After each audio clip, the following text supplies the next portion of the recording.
Am I the only one that takes things personally? Okay, so we can skip that whole page. That's true. Let me have you jump over to page 16. There's a lot of different reasons that you can explain why we as humans, the way we've developed and grown, have a tendency to take things personally. But by far my favorite way to talk about this is within the framework of Maslow's hierarchy of needs. You guys all on that same page? Yeah. With a pyramid there? How many of you have all heard of Maslow's hierarchy of needs? Okay, what's the basic idea there?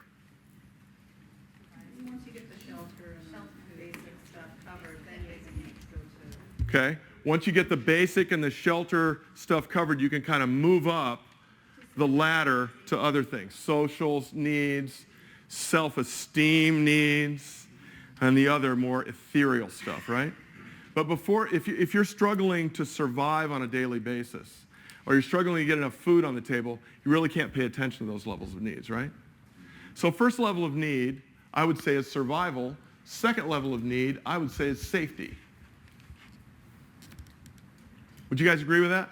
There are different words you can throw around it, but survival and safety, or physiological needs of having oxygen and water and food and shelter and a pet black lab. No, maybe that's the next level. Okay, you've got Wi-Fi. So once you get these two levels of need taken care of, the next level of need I like to characterize as social belonging. A lot of things happen at this level, including embedding our natural tendency to take things personally. Does anybody know what I mean? What are we doing at this level of need? Okay, helping somebody put their life jacket on or the oxygen mask over their face once yours is on. You're interacting with other people, helping each other with their needs, right? If you have a lot of good skills, and if you're a likable person, are you have an increasing likelihood of finding your place in a social group? This right here is finding your place in the social group. Being the family, the community, at work, or whatever. And would you agree with me if I were to say we are social beings? We are programmed to be social beings. We need to be loved, liked, accepted. Would you agree?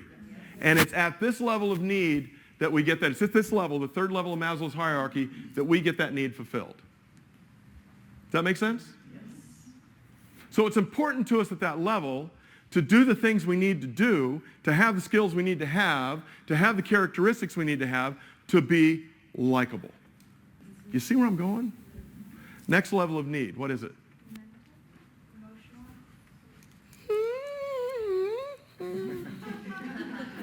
How about we call it self-esteem? Self-esteem. What is that? What's that? I would think self-esteem and social belonging would be hand in hand. Thank you very much. That is so totally right. But what is self-esteem? He says, I would see social belonging and self-esteem as being hand in hand, right? Especially the way we kind of came into it. Why would you say that? Well, they pair together. How? How do they pair together? I know you're going to be down on this. No, that's okay. Please, go. No, you're there. Just explain it. Well, your social hierarchy has a lot to do with your self-esteem, where you stand in the pecking order of the flock or the group dynamics. Good. So, how would you say, what would you say if somebody would pin you down on a definition of self-esteem? What would you say it is?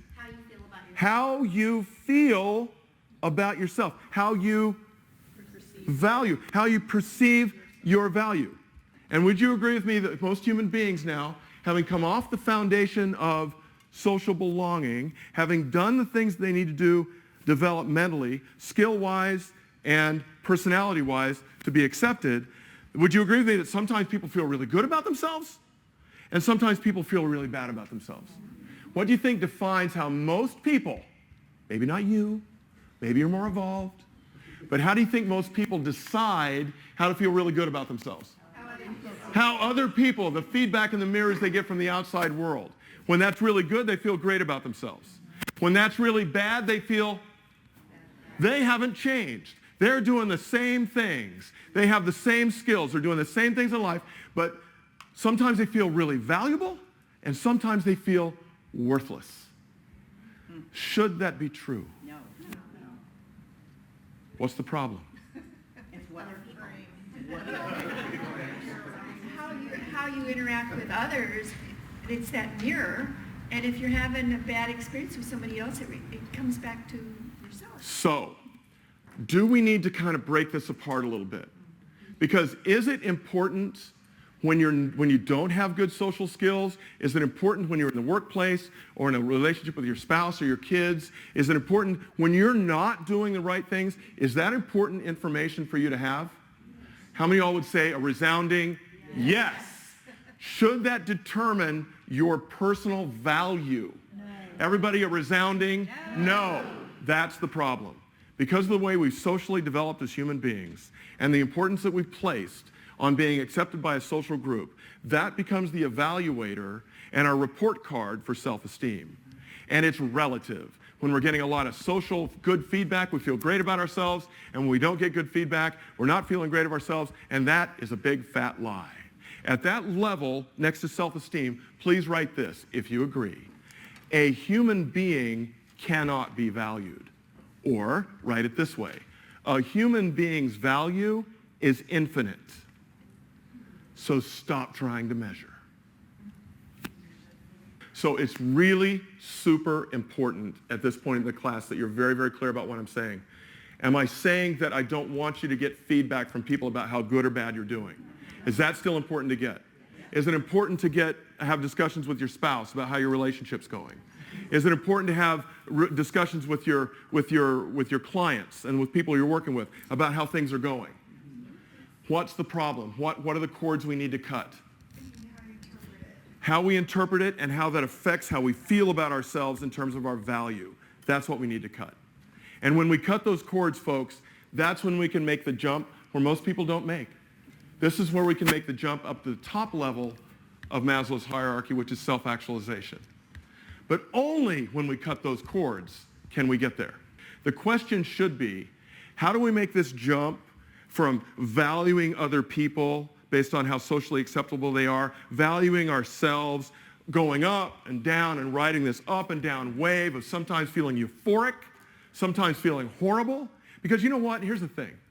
If your external evaluators can make you feel horrible about yourself, and when you're down in the depths, doesn't matter how long ago you did something good, but you're down in the depths down here, what do people often do when they're down in the depths down here and they let other people determine how they feel about themselves? What do they sometimes do? Withdraw, get secluded, quit, and some ultimately quit. And we can anesthetize ourselves from that, and we can help anesthetize other people from that. We can inoculate them from it. Yes?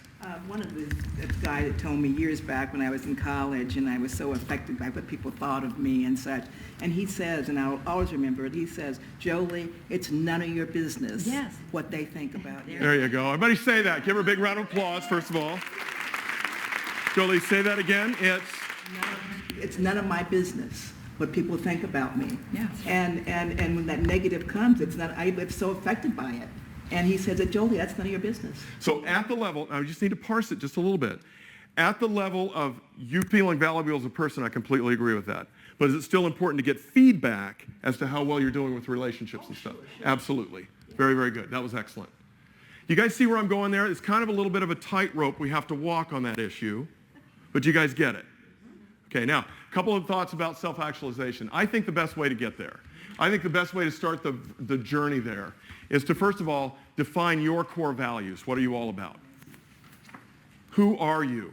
What's important to you at the core value level? You know how companies have mission statements? How companies have core values? You need to have your personal core values articulated. Write it down somewhere on that pyramid page. Page 16. Define your core values. Number 2, after you have your core values, write your personal mission statement.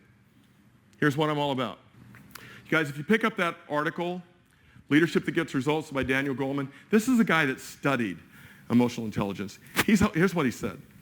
At the self-awareness level of emotional intelligence, if you'll take the time to define who you are and what you're all about as a person, And then at the social awareness level, if you'll articulate that and see what you do in this life as giving service to your fellow man out of a sense of love and service and what you're all about, those are the people that are successful. This is the guy that studied it empirically, and that's what he had to say about it. And the last thing is, build yourself a series of goals, and we're going to do this right at the very end. Build yourselves a series of goals that take you in a series of baby steps towards that mission. And then here's what gets replaced. That evaluator system of other people valuing you, the only thing that really drives whether you feel like you're on target or not is, am I living my life mission? Am I living my core values? Those are your barometers. Doesn't that sound easier? Doesn't that sound more positive? And can you be constantly about the process of refining your core values and your personal mission?